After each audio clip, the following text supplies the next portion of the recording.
Eric, you good to go? Yeah, hold on. I just have to yawn. Hold on. Oh, of course. Yeah, and your time is what, 11:43? 11:44 on my computer. my God. Boy. Oh, Okay, yeah. Hope we let's don't do have it. much Let's get planned for going. the All right, morning. Eric's going to pass out. That'd be for great radio, though, if that happens. We play all these pranks on you. We draw penises on your head and stuff. But it's on, it's on Skype, so Right. it doesn't really matter. It's just drawn on your monitor. Who drew a penis on your monitor? Oh, nice Not dick me. face. It was Eric. All right, here we go.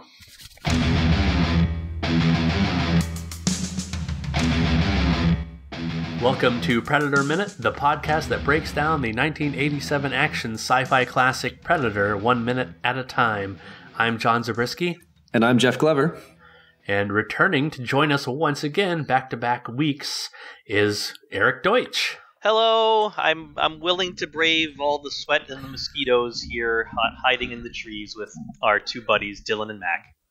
Oh, That's not all that's hiding in the trees. thank you so much for being here, Eric. Again, we love having you, even in the sweaty, fly-infested jungle. Mm-hmm. Claustrophobic, one could say too. We're all bundled together in this little hiding spot. We're all recording in a closet next to each other. Well, we wanted to, I guess, I know you guys really like to repeat the conditions that the actors, the really trying conditions they had to go through. Can you imagine the scenes that were filmed toward the end of the day after these guys were in the jungle all day? Just the sweat and the need for the odors that must have been from all these dudes running around and sweating all day long. It really must have been awful. Joey, have you ever been in a Turkish prison? Like, I was in Mexico recently on a family vacation, and it's hot as shit. And, like, to be working and acting, and you're out there in, exposed in the sun. My God, like, it must have been pretty terrible conditions at times. Yeah, that's a good point, Eric, because what's more method than playing someone who's worn out in the jungle, like at their wits' end, than waiting till the end of the day of shooting and you're in the jungle and they're worn out and they're at their wits' end and they're still having to try to be in character, and that's going to hopefully come through, and I think that comes through a lot. Not to spoil the minute here, but yeah, we have some good speaking lines here. Absolutely. But we're talking minute 71 of Predator. Minute 71 opens with Mac. Mac.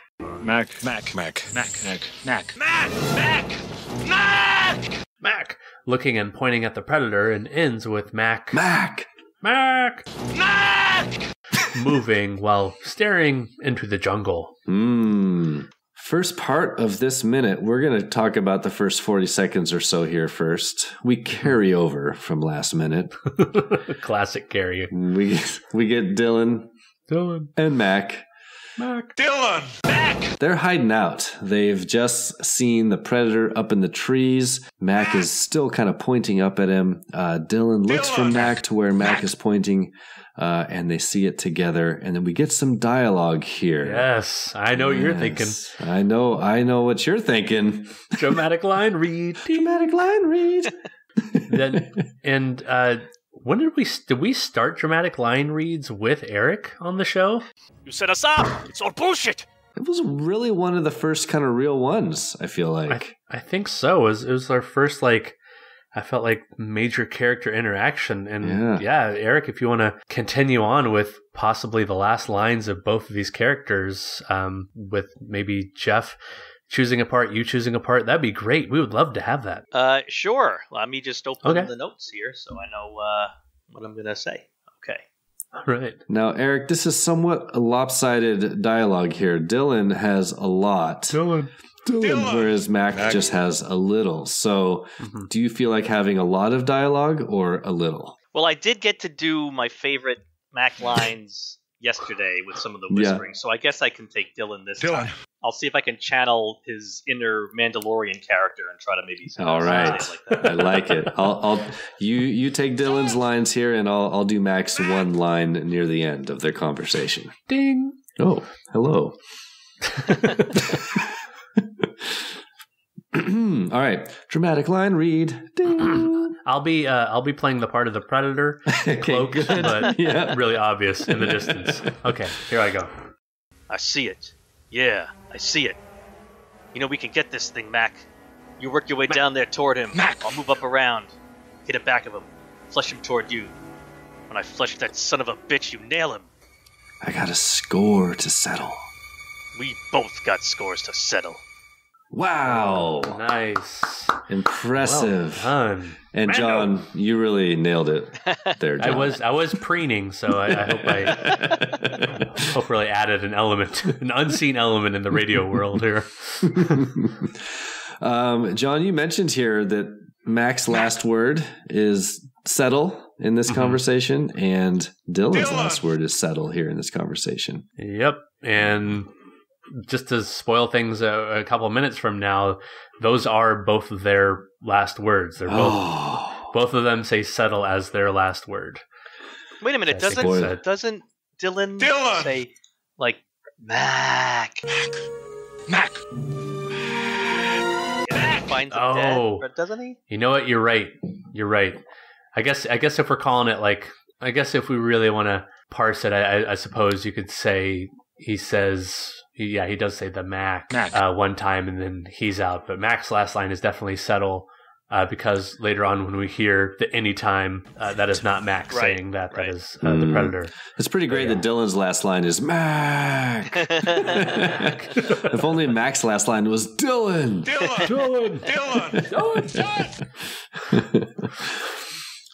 So we get a little camaraderie from these two here, right? They're really kind of like making amends, kind of having a little bromance here near the end of their time together.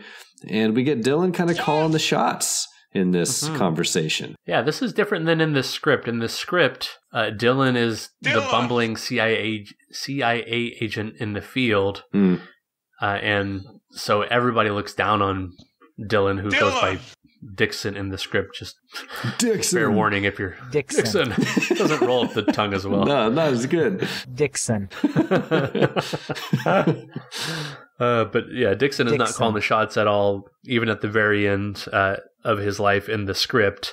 In the script, it's all Mac calling the shots, even going so far as to tell Dixon, after he says, "I got a score to settle for the bro," he's referring to Blaine. He says, "So don't fuck it up," talking to Dylan. So Dylan is pretty much a worthless character. He's much more the part of Burke from Aliens than like someone who has a face turn, who redeems himself or tries to redeem himself.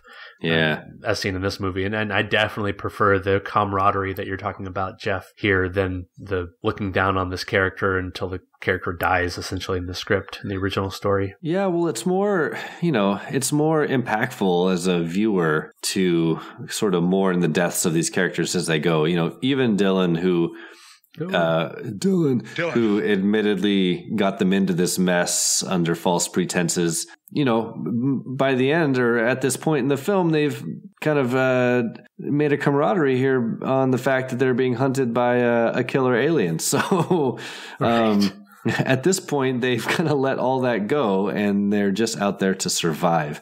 And I really like that they didn't continue with the idea that he's just kind of a lackey, an indisposable lackey to be killed off. That we do care about Dylan as a character, and we don't want him to die at the hands of the Predator. Spoiler alert. He does. Well, I can't remember who it was. If it was one of you guys or the guest, but a few episodes ago, someone said how Dylan feels responsible for what the situation they're in, and he kind of wants to make up for it. And I think that's what's behind the line of "we both got scores to settle." We both got scores to settle. Is Max obviously talking about Blaine, but Dylan's talking about what you guys mentioned a few weeks ago with these guys are in this mess because of what I did, and so I gotta even that score. That's a good point. I didn't think of it that way, but I think you're absolutely right. That is what he means by that line. Yeah, and he also might just be Umbrella, including with that responsibility the fact that the Predator also killed the first team he sent in. Oh yeah, right. Yes. Yes, all these Those scores poor to settle. bastards. That is true. I forgot all about those guys. Yeah. Oh shit. He's responsible for like tens upon tens of deaths. Exactly. Oh man, I do like the little detail. I didn't notice this until this viewing, watching it minute by minute here. But about 40 seconds in, Dylan ends his line. We both got scores to settle by heading out of the hiding hole away from Mac. But right before he heads out, he, I think, knocks Mac's hand off of his shoulder. This happens at second 38. Because if you remember, Mac had his hand around Dylan's mouth and he's pointing. And then you don't see his hand again, but you do see Dylan knocking something off his shoulder. Oh, yeah. And I think that's Mac's hand, which I love that little detail. It's, yeah, we have camaraderie, but like, get off me. We have to go kill this thing. Get your hand off me. I also love the idea that Mac just kept it there. Yeah. Just like, I'm holding you here. Don't move anywhere. Yeah, I didn't notice that. Good catch. Yeah, that's nice. Yeah, because when he's pointing his finger, I guess it kind of goes in and out of the shot. Like when it cuts back to Dylan from seeing the Predator and saying, I see it. You don't see the hand there anymore, but my mind's eye is putting the hand right there, and that's what Dylan is knocking off. It could be Dylan's like readjusting the submachine gun strap or something like that, but I like to think that it's Dylan like, well, how do we make sure to keep the continuity that his hand is there, but also I need to leave? Well, I'll just knock it off. But yeah, I think you're right. I like that. Something I like from Carl Weathers in this minute is the two different ways he says I see it. Like the first time that he says I see it, it's like his saying, the way he says it, his mind is just blown. I see it. He now realizes that what they're dealing with is not from Earth. But then, like 3 seconds later, he says, yeah, I see it again. And this time, he says it in a completely different way. There's like anger and determination behind that second. Yes. His mind is blown he lets himself for about 2 or 3 seconds and then realizes, we got a job to do. Let's move on. I thought that was a nice touch. I see it. Yeah. I see it. Yeah, that anger. Yeah, there's a lot of anger, a lot of answers now that he can hopefully settle, a lot of things that he can hopefully make right if he does this right. And this is, he has the enemy in sight. So he is angry. What about Mac? Mac does not strike me as being angry right here. Mac is just almost dreamlike in his look, his voice, his moving. He doesn't seem like someone who's angrily stalking something. He seems more like, I don't know, passively almost, if that makes sense. Yeah, no, he's turned the corner, right? He's gone from kind of somewhat of a hysteria, panic attack mode into kind of frighteningly calm, right? That when you turn the corner, you're no longer scared. You're just hyper focused on the task at hand. That's the sense I get from him here. Yeah, I think he's had a break from reality. You're right. His mind is gone, and so he's just he's running on fumes now. Right. And in that state, you just kind of like latch on to the task at hand, right? And that's kind of what he's done here. Right. All business like a true soldier, like a good soldier. Just right. What's important is the mission. All right. So should we transition into the last piece of the minute here? If you guys have nothing else to add for the first part? I guess I just wanted to ask if you guys. Go ahead. I guess I just wanted to ask if you guys, after seeing then the rest of the shot of the Predator on the branch, if you think it is playing possum or not, like I thought last week. I do think it's playing possum. I think it's trying for a little bit obvious movement, but not something so obvious to give it away to that it is playing possum. Keep your distance, though, Chewie, but don't look like you're trying to keep your distance. I don't know. Fly casual. But yeah, the more I look at it, the more it just looks like he's just kind of like, I don't know, man spreading or predator spreading on that on that branch. Taking up 2 seats on the subway. He really is a bastard. I Yeah, now you're talking Eric's language. Yeah. Right. Bastards. Yeah, I think it's that playing possum, knowing that, like you were saying, I think last week, Eric, alluding to the fact that the predator is killing them one at a time, and it can't take on more than one. So how's it going to separate them? Well, not by directly attacking, because then it's 2 versus 1. But it's going to do it by making itself look vulnerable enough for them to try some kind of tactic. Yeah, he really is kind of throwing himself out there kind of as bait here. There's no attempt to hide himself. He has to know. I mean, he's got his heat vision and whatnot. He has to know that they can probably see him or maybe hear him. And he just doesn't care. He's just putting it all out there. Yeah, and it's interesting looking at this, knowing what happens later. I'm thinking all the time, why aren't they just taking a pot shot at him? Why aren't they just opening up on him? And maybe that's because when they've tried it in the past, it just hasn't worked. They haven't hit anything. We hit nothing. We hit nothing. Nothing. Nothing. And that's what all the comments say, too. And I watched this little clip on YouTube because that's one of my ways to see what the people are thinking about the different portions of this movie, is to watch these different scenes on YouTube. And a lot of people make that same mention of asking why aren't Dylan and Mac taking shots at the predator if they can see it, if they know that area where it is? Why aren't they opening up? I don't know. Yeah, what do you guys think? It's a slippery slope, right? Because the moment you fire your weapon, you give away your spot.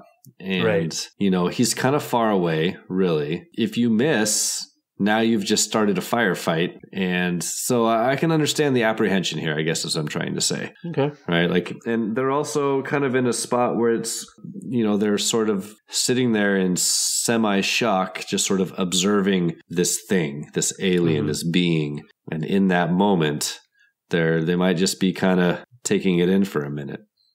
Sure. I can get that. I can understand that to a certain extent. Yeah, I agree, because also, even though if it bleeds, they can kill it. If it bleeds, we can kill it. They don't know its vulnerable points because they now understand it is not human, and so they its heart could be in its knee. They don't, and it's not like they're even seeing. They're just seeing the outline of the camouflage. So. Yeah, and what if the cloak, what if the camouflage is armor, right? Right. Don't really know, yeah. But nevertheless, they're going to try, as the second part is showing us, they're going to try this tried and true military tactic, which probably works really well against humans, which is one person, goes this way, one person goes that way to flank it, and then one person specifically flushes it out into the open or towards the ready and waiting soldier, and the ready and waiting soldier takes out the enemy. But I mean, this being invisible, this enemy being invisible, just like my heart starts to go in my stomach as I'm watching this over and over again, because the whole idea is like they have to know where the enemy is, and if they're trying to keep an eye on the predator, this mostly invisible thing, what are the odds that they're going to have eyes on it the whole time they're moving? I think those odds are pretty low. Yeah. All right, so to the last part of the minute here. This is a quick piece. We just get Dylan and Mac kind of moving out from their little Dylan Mac from their little snuggle spot here in the jungle. They're kind of keeping their eyes on the predator, and they move out of their little hidey spot. We get a quick cut to Dylan, who kind of moves through the thick jungle, and then cut back to Mac also moving through the jungle. And that kind of ends the minute. So maybe not a whole lot to say here. That we're just getting them kind of moving out from their little spot. But this might be a good spot to talk about commentary, John. And I know, Eric, you had a little story to share that might fit into this minute as well. I did. I met Bill Duke many years ago. And I mentioned, and I mentioned this movie actually as why I was a fan of his. This is in 2003, if memory serves, maybe 2004, but I think 2003. I used to work at a nonprofit that worked on race relations, and we had a fundraising benefit in Los Angeles, and it was one of these LA Hollywood area celebrity things at a celebrity's house, and celebrities coming and paying lots of money for a good cause, blah, blah, blah. And so I was working, but as I'm walking around, I see this guy just sitting down alone somewhere in the party. And I was like, whoa, that is Bill Duke. And I went up to him and I said, wow. I said, hey, I work for the organization that runs this event. And I said, I just want to tell you, I'm a big fan of yours from Predator and Commando. And he said, oh, thank you very much. And he talked to me for a couple of minutes, and I got a photo with him shaking my hand, which I will very proudly post on the Listeners Palapa to prove that this story is not bogus. Wow. It was very nice. That is so awesome. Yeah, he was very nice. That is very awesome. Yeah. I've heard really good things about Bill Duke. I know he's fairly active on Twitter, and I've heard he kind of interacts with his fans on there, and he just seems like a genuinely nice person. So it's cool to hear that that's actually true. What a great story. Yeah, that's awesome. And I mean, truth be told, I think Mac has just become my favorite over the movie. I think in the beginning, when I had to choose a favorite, it was probably Dylan with his arc, his little mini redemption arc. But I'm really liking Mac throughout this movie with his lines, and obviously with the way Bill Duke acts, both physically and verbally, and the way Mac even has, like, I don't know if you call it redemption. I don't even know what you call it. Just a progression from sanity to insanity. It's portrayed really well, I feel like. Big props for Bill Duke. And that's exactly what John McTiernan in his commentary is finally talking about. He takes these long breaks as he just watches the movie with us, which is fantastic. Thanks, John McTiernan. But he's calling Bill Duke great and spooky here in this performance, and that's what I would have to agree with too, with how Bill Duke is really just setting the mood with his acting, his eyes, and his volume, his pointing out into the distance for Dylan and us to see the fucking lizard, the predator in the trees. It's a bullshit sight job. There's 2 or 3 men out there at the most. Fucking lizard. Jeff, did you have anything else for this minute? Bill Duke gives a really great performance, and I'm very jealous of your story, Eric, and getting to meet him in person. So very, very cool. Thank you for sharing. I have nothing else to add here, unless you guys have any other points on this minute. 71. I have one more thing. I made a mention in my notes about the track that plays here. Track. Yes. Yes. That plays at the end of this minute. It's from the soundtrack. It's titled "The Hunt Is On." Soundtrack. But all of a sudden, as they're flanking the predator, we hear these kind of like plucky, just kind of curious strings, this dum dum dum dum dum dum. It's interesting placement here in this part of the movie. I wrote that it reminds me of a section of Peter and the Wolf, where Peter is hunting the wolf, and they have a nice plucky string section in there.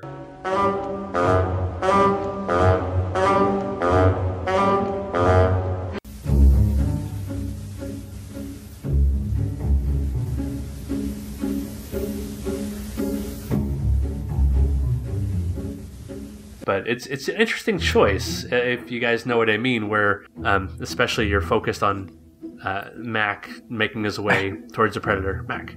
Yeah, it goes like dun dun, like it's got that kind of like low guitar string, dun dun, sort of plucky. I know what you're talking about. Yeah, it is very Peter and the Wolf. I agree. It's an interesting placement for such a serious moment where we're just seconds, minutes away from the confrontation between these guys and the predator. I don't have anything else for this minute, but I do have to say that, and this is an unbelievable coincidence here. I swear this was not planned, but my family and I were on a cruise for winter break when our kids were on winter break recently, and nice. My wife, we've been together for about 15 years or so, and she had never seen me karaoke, and she has always bugged me to see me karaoke, and I just never have the guts to do it. Even when do you like karaoke, or is she trying to like bait you into doing something you don't want to do? She's trying to get me to do something that's not in my comfort zone. Like even when I've been completely loaded, I have not had the guts to go do it. And so she's like, I want to see you do it. Oh, come on, it's fun because she'll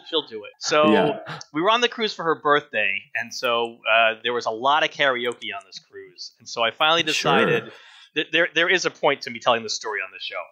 And so I finally decided, even if I never do it again, I'm going to do this one time for a birthday, and just what the hell. And the first couple of songs that I wanted to do, they didn't have. And so one of my favorite oldies songs is Mac the Knife. Oh, and so perfect. I did Mac the Knife.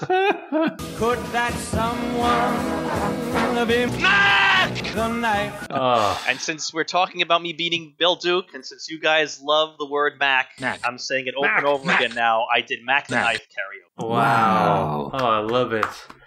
That's great. That was going to be one of the minute titles a few minutes ago. I don't know why I didn't write that. It was when he is attacking the boar at night. Yeah, sure. Yeah. I think I titled that Psycho Mac. I really should have titled that Mac the Knife. It's funny you mentioned karaoke, Eric. I was recently with a group of friends on a little ski trip, and we ended up at a bar doing karaoke. And I rarely participate in karaoke, but I ended up doing the Nate Dogg portion of Regulate by Warren G. And it turned out pretty great, so I was pretty happy with it. That's great. That's awesome. Yeah, it was fun. If you know like I know, you don't want to step to this. Love it. Well, I don't have anything else for Prime number 71. Do you guys? I'm good. All right. Eric, you good? Yeah. All right. Well, we're going to jump into the recommends section. And Eric, you're still the guest, the returning guest. Do you have something that you'd like to recommend to the audience? I will do something a little different. I'm going to recommend a food. There you go. Yes. This is right up John's alley. Thank God. A couple of years ago, I started eating protein bars as a way to eat less snack, but I noticed that they were snack. Sorry. Snack. It is hard to get through a conversation without realizing you're saying an ACK word. Yeah. But I was something was feeling weird about it, and I realized I think there was too much gluten. And so I tried to find a protein bar that had less gluten in it, but was still giving me the protein and fiber that I needed with lower sugars. Our first sponsor, and I'm doing this completely. Yes, I'm doing this completely on my own. These people do not know exist. I am not being paid to do this, but I wanted to just do a wacky recommend because I like these things so much. It's called Go Macro, and I like the protein bars. I like the peanut butter Go Macro bars, and there's no gluten. Oh yeah, Go Macro! Oh my God, I didn't realize that. Holy shit!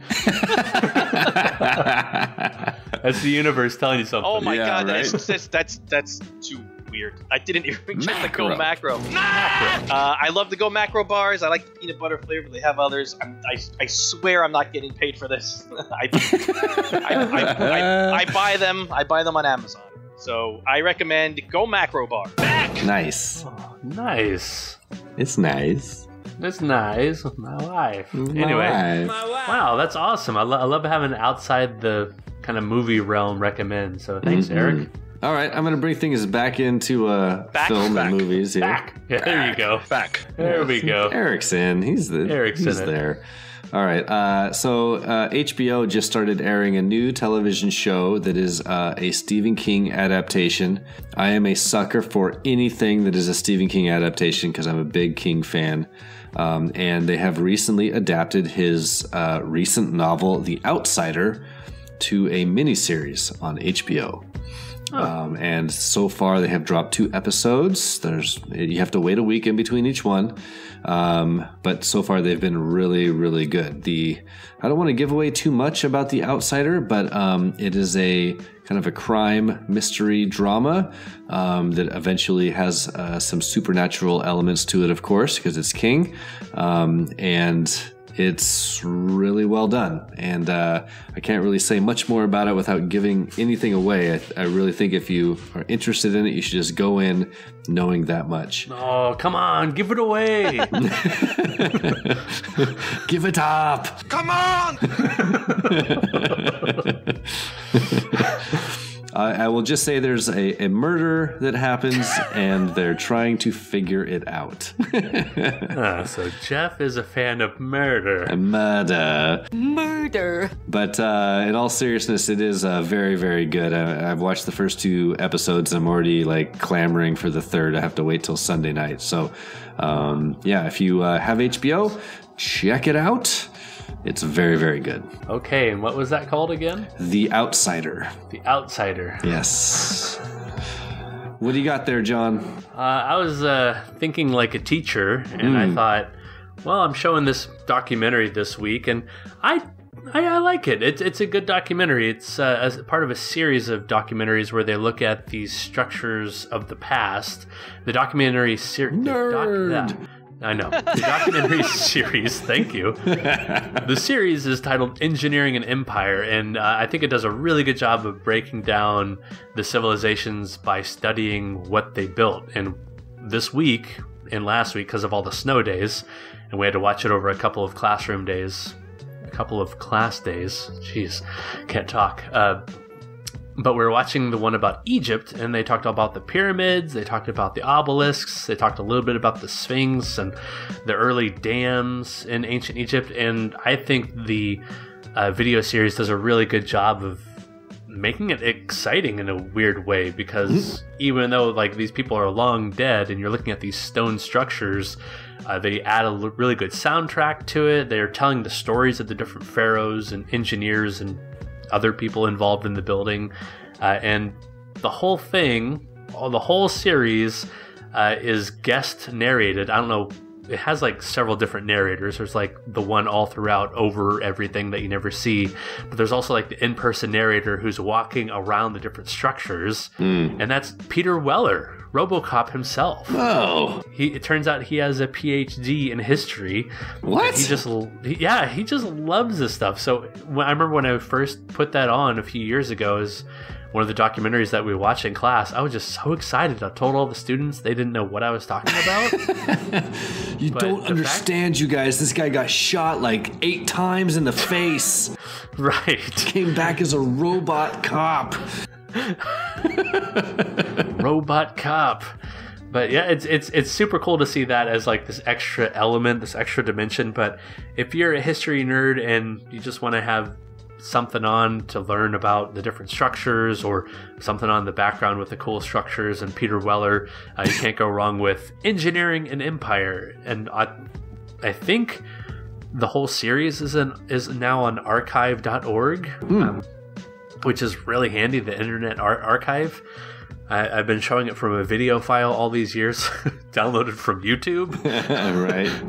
But finally, my teaching partner showed me that it's on archive.org, and it's a really high quality upload. So wow. check out Engineering an Empire with Peter Weller, of all people. That is super nerdy and awesome. I appreciate it. Hey, yeah. The Peter Weller aspect is really great. I love that. Just out of the blue, I'm like, what? That can't... Is that Peter Weller? Why is that... Did he shoot someone in the face and go, "Fuck you, asshole"? Fuck you, asshole. I think that's the Terminator. You nerd. That is the Terminator, but it's felt appropriate. He should say, there will be trouble. Come quietly or there will be trouble. That's right, yeah. I do use that one in class, actually. I say, if you don't blah, blah, blah, you don't shape up, there will be trouble. I have to deliver that with some nice robo-cadence. And they have no idea. No, that's the beauty of it. Yeah, right. Yeah, just like having a Mac in class or a Dylan. I should tell you that those poor kids. One student named Dylan today, he was... Yeah, I think he was borrowing a piece of paper from me. I said, "That's not your style, Dylan." he just gave me this blank look. That's not your style, Dylan. Dylan! I said, "No, just kidding with you." Dylan, give me a paper. Oh my God! I should have waited until he borrowed a pencil. What's the matter? Got you pushing too many pencils. Too many pencils? What's the matter? The CIA got you pushing too many pencils? Oh my God. Lordy. So, God forbid I have another Dylan in class. I didn't have one this year. It's crazy. Can't believe it. Oh my gosh. All right, gentlemen. Have we done it? I think we've done it. We've recommended and we've minuted up. So, Eric, why don't you plug away at your projects? Okay, and honestly, I've been a bit speechless last couple of minutes because I blew my own mind, not even realizing that I was recommending Go Macro Bars. Macro in there. Oh, To lay down and yeah, I can't believe that. rest. If you want to learn about the same kind of stuff that you learn about This Minute, but about Escape from New York or Flash Gordon, go to growlermedia.com, GROWLER media.com, and that's where both of my 2 movies by minutes, which are both completed, live. We go through the whole movie just like this. We also both shows have a couple of bonus episodes with interviews of some cast and crew from the 2 movies, and check us out. Awesome. And thanks again, Eric, so much for coming on the show. I really appreciate it. Just like Jeff said last minute or this minute, you've been a constant topic when we talk about the Arnold impressions and the Arnold and Dylan confrontation, and an oft-used drop throughout the whole show. So thank you for being a good sport coming on with the East-West time difference and with the good dramatic line reads. You set us up. It's all bullshit. Absolutely. And we also appreciate your contributions to the listeners' Palapa. That's really fun to hear your thoughts and to engage us in some online conversations. So keep it up. We really, really do like it and appreciate it. So thank you. Yeah. Oh, well, I'm a fan of the show. I'm all caught up on the show as of we're recording this, so I'm here until the end. Awesome. Nice. Awesome. Thanks, Eric. It'll happen sometime in the next 5 years. All right, Jeff. So where can people find you? Oh, I'm still on the Twitter sphere. Still no longer tweeting about the Seahawks. When this will air, I think we'll know who's going to the Super Bowl, but I'm sure I'll have some thoughts on that. I don't care. Football-wise. So it's fair enough. Fair enough. But yes, I'm capital K Carl _ capital H Hungus 314 Jeff Glover on the Twitter. Come follow me there. My name is Carl H. Bin Expert. Where can we find Predator Minute, John Zabriskie? We are also on the Twitterverse, Twitter sphere? Twitterverse, Twitter sphere, the Twitter, yeah, sure. Twitter Hellfire, Twitter Mac. At Predator Minute, you can email the show, predatorminute@gmail.com, and you can also join the discussion on the aforementioned Facebook page, Predator Minute Listeners Palapa. Target the center of the Palapa. Target's the center of the palapa! Target the center of the Palapa. Target the center of the Palapa. But for all things Predator Minute 71, I've been John Zabriskie. And I'm Jeff Glover. And I'm Eric Deutsch. There it is. And until next time, stick around. Stick around. The shark bait has such teeth, dear, and it shows them pearly white. Just a jackknife has old Maggie Heath, babe, and it keeps it out of sight. You know when that shark bites with his teeth, babe, scarlet billows start to spread. Fancy gloves, though, wears old Maggie Heath, babe, so there's never a trace of red. Now on the sidewalk, ooh, Sunday morning, lies a body just oozing life. If someone sneaking round the corner, could that someone be Mac the Knife? There's a tugboat down by the river, don't you know, where a cement bag just drooping on down. Oh, that cement is just, it's there for the weight to dare. 5 will get you 10 old Mackies back in town. Now you hear about Louis Miller, he disappeared, babe, after drawing out all his hard-earned cash.